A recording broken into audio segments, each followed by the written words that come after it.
Play at Novabet.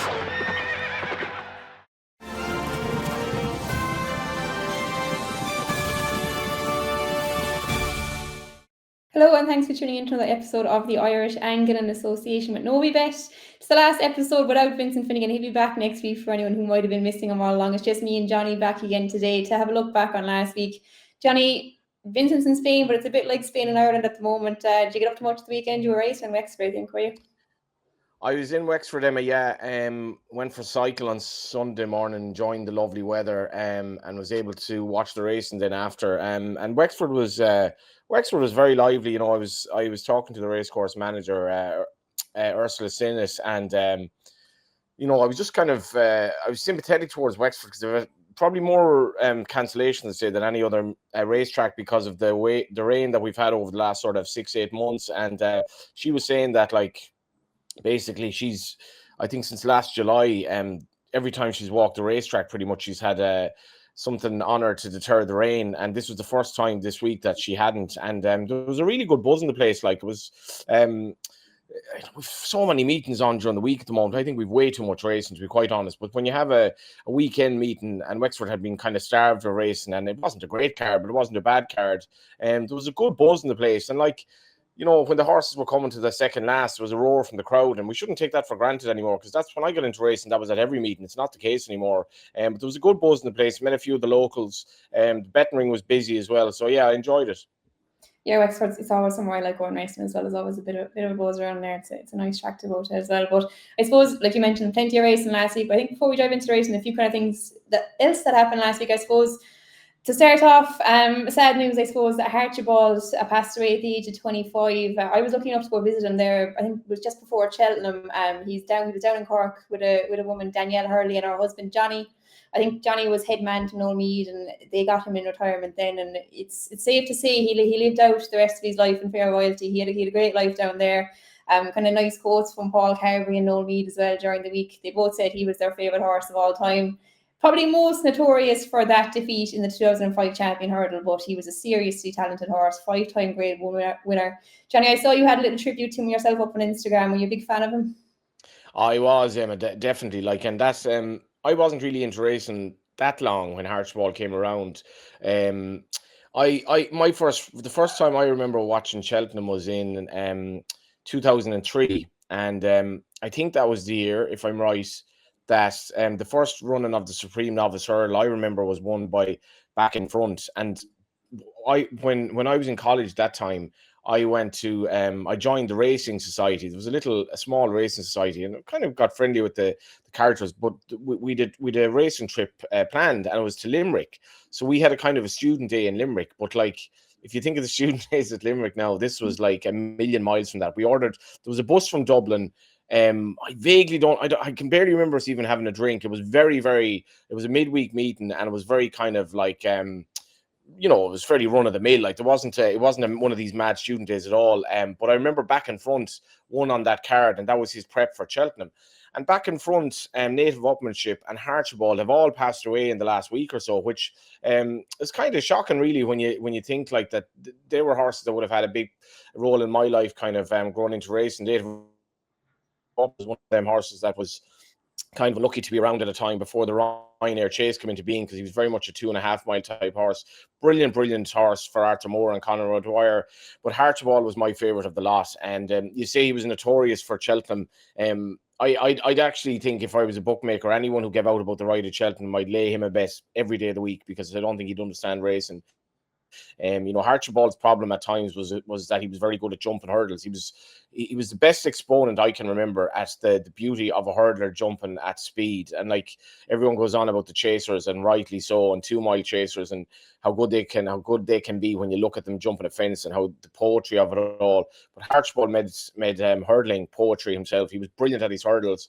And the race at Cheltenham, as you said, the notorious race, the problem was that day, like, they went a decent gallop, but he was taking on a horse that was brilliantly ridden from the front by Conor O'Dwyer, who went probably, you know, if you went back on the fractions, I'd imagine it would show he went at a very even pace. And Harchibald Harchibald could have done with was the Sharkies that own, and the Sharkies putting supplement in a horse to take on Hardy Eustace for the lead and make it a stronger pace basically and pester Hardy. And then Harchibald would have won the race basically in hindsight because he had so much ability. And Cheltenham probably wasn't really his track because it had the hill and he was very much a flat track horse with a lot of pace. But he was misunderstood, and a lot of people have said that afterwards. But he definitely was misunderstood. And when he beat Rooster Booster at Kempton, that was extraordinary. Like, and races like that are why we watch racing. Like, there was so much going on in that race, and no doubt Paul Carby would have been vilified far more had he been beaten that day because he gave Rooster Booster so much rope. But what do you do? Like, and it's when I'm not a jockey, but like when you're a jockey and a horse goes miles clear out in front, you're in a very tricky position. And that day, Carberry got it so right, but he had a willing partner in Harchibald, and Harchibald was a very, very genuine horse. He was just misunderstood. And I suppose lastly, he was around that era where, the Brave Inca, Hardy Eustace, Harchibald champion hurdle was probably the race I've most looked forward to most in my life. I was buzzing for it for weeks and weeks and weeks. I think I backed Brave Inca each way in the race, and I think he was like 10-1, and I was sure I was going to get a good run for my money. But my abiding memory of the race is my mate we watched it in the pub in Dublin somewhere, and he was just saying all the way up the running, Harchibald will not go by, he will not go by, he will not go by. And when Paul Carby got after him, like, there was no response. He had given everything to that point. The race wasn't really run to suit him. But I suppose the last thing I will say, Emma, like, Paul Carby and Harchibald will always nearly be one for me. One of them was my favourite jockey probably of all time, and the other one was definitely one of my favourite racehorses. Yeah, for sure. I was pretty young now when Harchibald was running, but I'd echo that. Paul Carby, my favourite jockey of all time as well. And it's kind of the one you'd nearly watch it a couple of times a year. Archibald, champion hurdle, or a couple more races of him. He's probably one that's going to go down in the legends, I'm sure, for years to come. Even fans getting into the sport now will know the name Archibald because he was just kind of a joy to watch. So sad news, but good to see he lived out a happy life to the age of 25. And a couple more horses, retirement news, I suppose, during the week. Sharjah, probably not too surprising.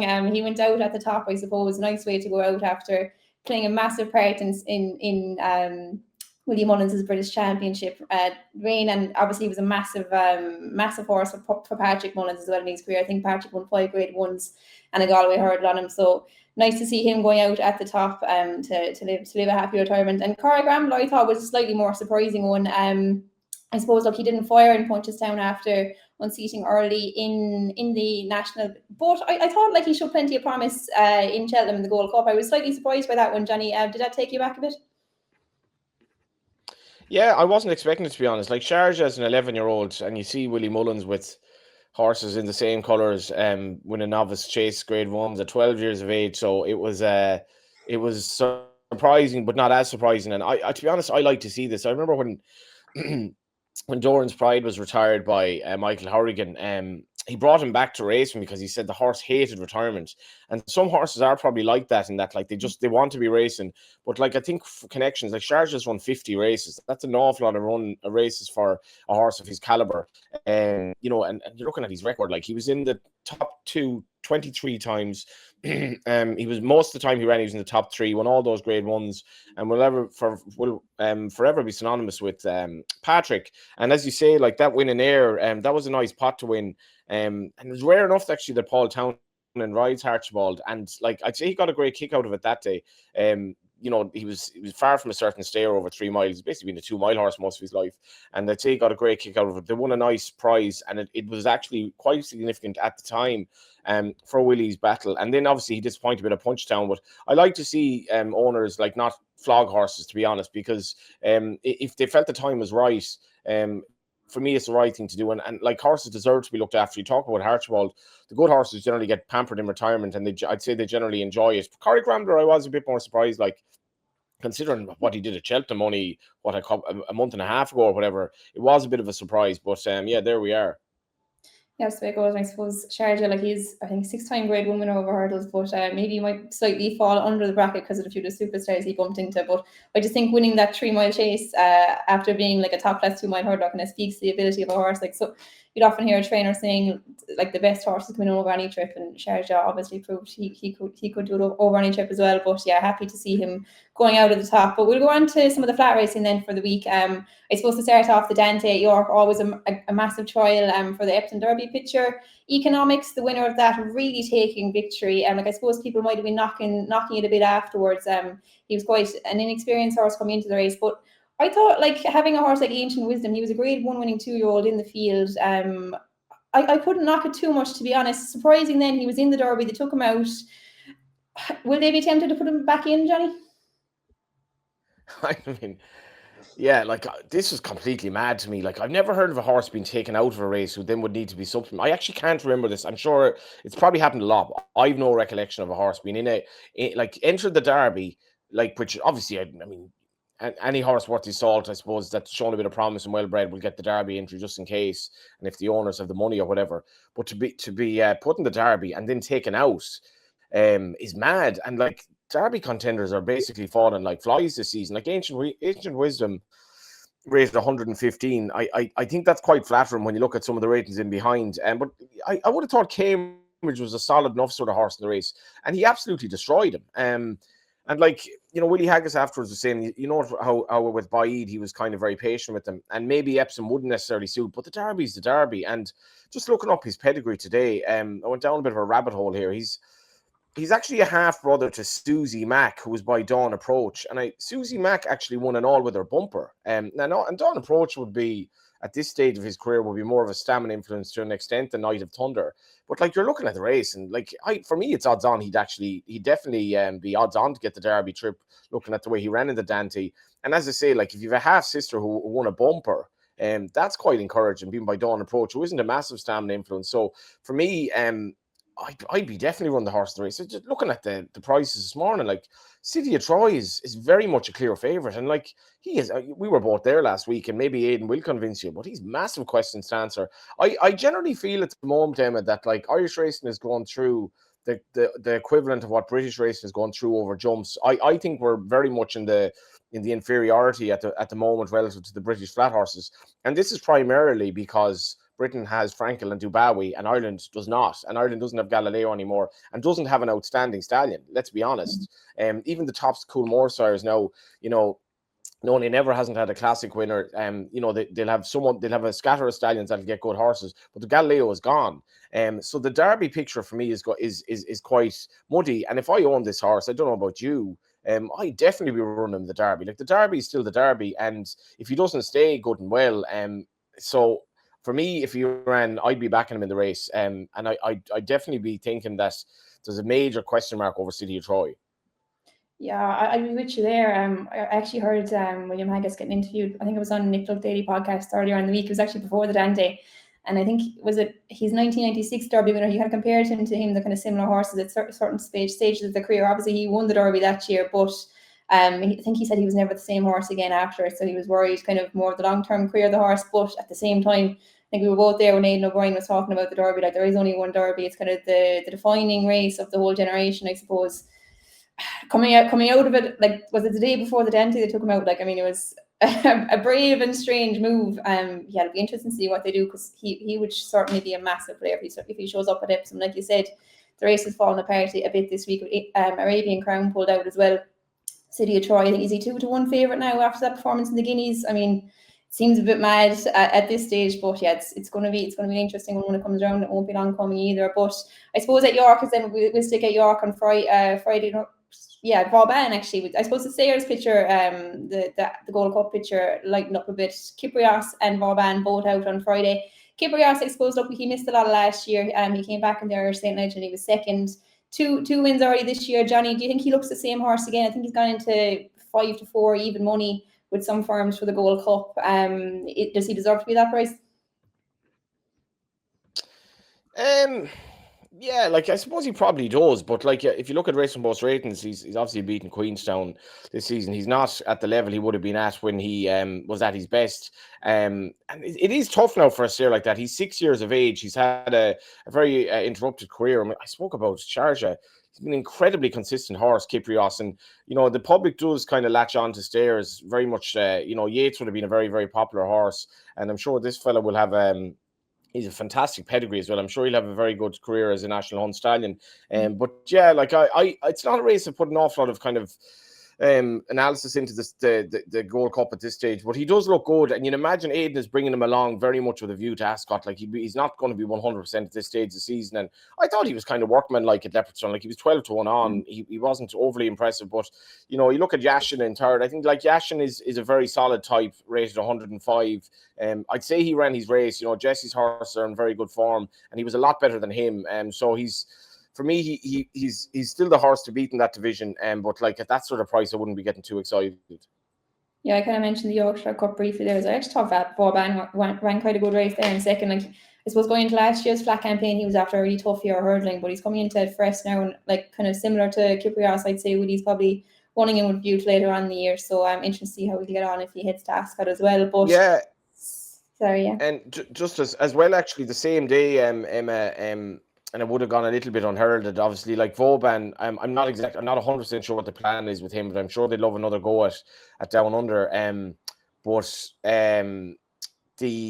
same day, a Piece of Heaven's performance in Leopardstown was quite noteworthy for me, because I was talking to Barry Fitzgerald about that horse. Kind of followed him a bit. I backed him in Gorn, and I don't think I've backed him since, but I followed him a bit. I think he's a very good horse. And like he was actually very weak in the betting on course, having been apparently he was 5-1, 11-2 in the morning for Leopardstown, despite the fact that he looked like he'd outstanding claims. And Anya O'Connor was riding him. And the race worked out well for him. She got a fairly soft lead, but it was a very, very good performance. And when he steps up and trip, I'd be following him wherever he goes at Ascot. Yeah, that was a big performance, and nice to see Anya riding out her claim as well on that one. I think she's claims 5 in the flat, but her claim is gone now for bumpers and over jumps. I think it's different rules for flat and jumps, but yeah, that was a big performance, so that I'd echo that. But I suppose on to AT on Saturday. Hewick is definitely the story here. Like I suppose we talk about him plenty as being like, it's I suppose the words horse of a lifetime are thrown out a lot, but like I thought it was just a massive performance. Like going over there kind of end of the season, I know he's had a quiet year, but like to go over to France, and I think, look, I don't know a whole file about the French form, but apparently the horse that beat him is the best there in France. It was a huge run. Like I thought he was coming there at the end. There was four Irish horses over there, and I just think this year is the year Hewick really kind of solidified. People probably saying maybe a few of these races might have been fluky, but like I think some of his performances this year, like the win of King George, people still might maybe doubting him slightly, but then to go on to Punchestown and finish third to who I think are the two best staying chasers in Britain and Ireland, Galopin Des Champs and Faster Slow, really solid one. Then to go to France and do this. Some horse, Johnny. Did you watch it? I really enjoyed it. Yeah, like it was mad. Like, I didn't realize until, to be honest, Saturday morning on the way down to Wexford how many Irish horses were in the race. Like I don't know how many of them went over. I know I'm sure Shark went over, and John McConnell did go over because I was talking to him, and like yeah, Mission was 4th. Mallow Mission picked up nice prize money. Gordon wasn't at Wexford. I don't know if he were there, but like it was a hell of an Irish contingent for what's a good pot. Like, and I do wonder if the Irish horses or Irish trainers will target it a bit more next year because of the prize money, and probably aren't that many like really good French stayers either. The ground was described as very soft. It probably sometimes French descriptions, especially this time of year, and especially in jumps racing, for me, can be quite misleading. And I do wonder if it were that soft, like for Hewick to run as well as he did. Irish Point, on the other hand, like I've been sort of saying, I really like to see this horse back at 3 miles, but with the campaign that he's had, like to have, you know, there probably was a good chance he wasn't going to show his best regardless on Saturday, because he had a hard race at Punchestown. You know, he was asked plenty that day, and he gave willingly. He had a hard race at Cheltenham as well. The campaign that he's had, then to go over to France shortly after Punchestown and be stepped up and trip, there probably were a lot of negatives. I definitely wouldn't be ruling him out in terms of the 3 mile division. But it was a great performance from Hewick. Like I really do like this story as well, how little he cost, like and the way he's been campaigned. And like for me, the point, whatever about King George, and he might have won the King George, whatever about King George, what he showed at Punchestown and what he showed in France shows just what a good horse he is. Yeah, and great attitude to go with the ability as well. But yeah, he's kind of the one that everyone can get behind. Kind of something that race might be missing slightly at like national hunt racing anyway. I suppose like you're seeing the big yards dominating a lot. So to see a horse like him coming along, kind of just at the right time, I think. But you kind of mentioned the Irish horses. Like didn't Willy's won it a few times. I think Benny Deju and Thousand Stars. So like it's but a few more Irish riders are trying it now. Like you said, John McConnell had a runner. Joseph were going home by Lee, and all ran fairly well. I think Joseph was 6th and John McConnell was 4th. So yeah, nice to see them going over there and trying new things. But onto Naas on Sunday, I thought there was some pretty good racing here as well. I suppose we'll start off. I'm not sure what you thought of this race, but I thought the Filly Sprint Stakes was a really good race. Fairy Godmother, she reversed the form with Ster Lyons' horse, Sparkling Sea, wasn't it? That 2-year-old filly. I think she's got cut from 10-1 to 5-1 for the Albany. I thought it was a fairly taking performance. Now she had an awful lot to do, but she grinded it up the whole way home. Were you impressed by her, Johnny? Yeah, it was a good performance. It was I would have said this was a very hard race to call in the market because there was a massive price discrepancy, and a major sort of result discrepancy in the two fillies first time out. But the market again, like 13-8 into 6-5 on the on course, came very, very strongly for Fairy Godmother, who obviously was well touted first time out at Naas. And then we mentioned Night of Thunder earlier, Emma. Like this could be a very important horse for Aidan O'Brien. Like he wouldn't have much access, I would imagine, to Night of Thunder, and they sent the Siuni Red Dam over to Night of Thunder, and this could be a very good broodmare for the operation going forward. Like I imagine she'll stay in training into 3-year-old, but she'll have a big career ahead of her at stud. She's fast and she's precocious, but she's also seemingly progressive, and that was a good performance. And you mentioned the Albany. Fozzie Stacker, the winner as well, Star Spangled Banner filly that won at Navan last week, will probably go for the Queen Mary. There's some good Irish 2-year-olds at the moment, and Fairy Godmother, I did like this performance, knuckled down well, and Naas is a very, very good place to educate a horse as well. Yeah, I wouldn't be surprised to see the front two from that race running big races in Ascot. I thought they could be two fairly smart fillies. Like you said, I was kind of surprised to see the price of the Ballyroyd winner after like their maiden run. I found it hard to see her reversing it. Like I know Aidan's will often take a big step forward, but I thought it was a massive jump for me to get past Ger Lyons' filly, because I know Ger had been speaking favourably of her as well after her win. So I'd say they're two very smart fillies that we saw there on Sunday in Naas. But I suppose probably one of the more exciting ones from last week for me, Burconero Forte, came back to win the Lac, and I was very surprised the price he went off, to be honest. He was a brilliant 2-year-old last year. I suppose the last run, the National Stakes over 7, he probably just didn't stay it out. But dropping back to sprinting trips here, he jumped from the gates, and God, like he jumped and he went quick. Kind of coming into the last run, you were saying, God, did he go too fast? They started to come back at him, but he showed a great attitude, I thought, to battle back. There's always kind of maybe a slight question mark from these really good 2-year-olds when they go into their 3-year-old campaign. Will they step up on it? I thought this was a big performance. Comments from Robson Aguirre as well, the assistant trainer, afterwards, saying they weren't too hard, and with kind of a view towards the end of the year. He's around 8-1 for the Commonwealth Cup. I think that's a fair enough price. I'd say he could be one of the better sprinters this year. Johnny, did he impress you? Yeah, it was a good, tough performance. Like giving £3 to a race fit and very good horse and give me the beat boy. So I think it's going to provide his new owners from last year with a lot of fun. Big performance from Burconero Forte. Yeah, whether he's worth the mark of 120, I'm not sure. I was like, the market was kind of interesting here, as you mentioned, because off the top of my head, he was overwhelming favourite in the morning. Maybe he drifted on the back of, like, Adrian Murray had obviously left a bit to chance. But I suppose it's almost overshadowed by the whole Amo Racing thing at the moment, because I don't know what you made of that. Yeah, King of Steel, I suppose news kind of broke earlier on in the week, wasn't it, that he was injured and he was going to Dominic French Davis for his rehab, which was kind of a strange one, I suppose. First off, if you had a horse like him in the yard, I don't think you'd want him going to another trainer to rehab. And then didn't Roger Varian confirm the news that himself and any other Amo horses had left the yard as well?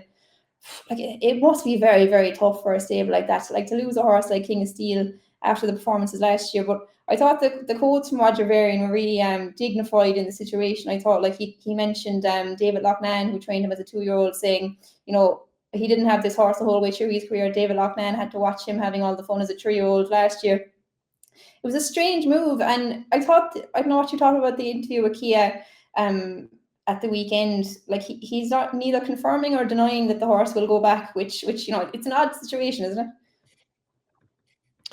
Yeah, like, and obviously if you have horses with this guy, I mean, you kind of know what you're getting at this stage, and that's fine. And I'm sure, like, Adrian Murray has had 14 runners for Amo this year off my count this morning, so like he's getting very good ammunition and doing the job. And like, obviously he's been massive for Adrian Murray's training career so far. So like if you're a trainer, you still absolutely want to have horses with this guy because he has money and he's invested money in the game. The interview itself, like I heard about this on Saturday coming back from Wexford. I hadn't seen it at the time. I'm kind of wary of these interviews as a person working at the races, Emma, because like when you're live now, if I'm working for Racing TV, sometimes I'm kind of live, sometimes I'm on Racing TV Extra, sometimes it's kind of a pre-record, and if you kind of like, you know, doorstep somebody for an interview, it's a little bit. It's not straightforward because the person, like I've tried to do, I think even in the past week or so, 2 or 3 people have turned down an interview pre-racing because they thought they were going to jinx the horse. And I think on at least 2 of the 3 occasions the horse won after they didn't give an interview. And sometimes I laugh because it's like, this is a sign this horse is fancy today. But when you're in the parade ring, like you can be kind of a bit wary of going up to people if they can't kind of say no with respect, and that's fine. So this interview, obviously, Matt Chapman went up and he spoke away, but like I don't know if he necessarily covered himself in glory. And in the interview itself, you know, you're pushing a button which you don't want to discuss. In racing, the people don't want to hear the truth. But you know, Matt Chapman has a job to do. And the other thing which you said, like Roger Varian, I don't know the man. I think I might have interviewed him once at the races.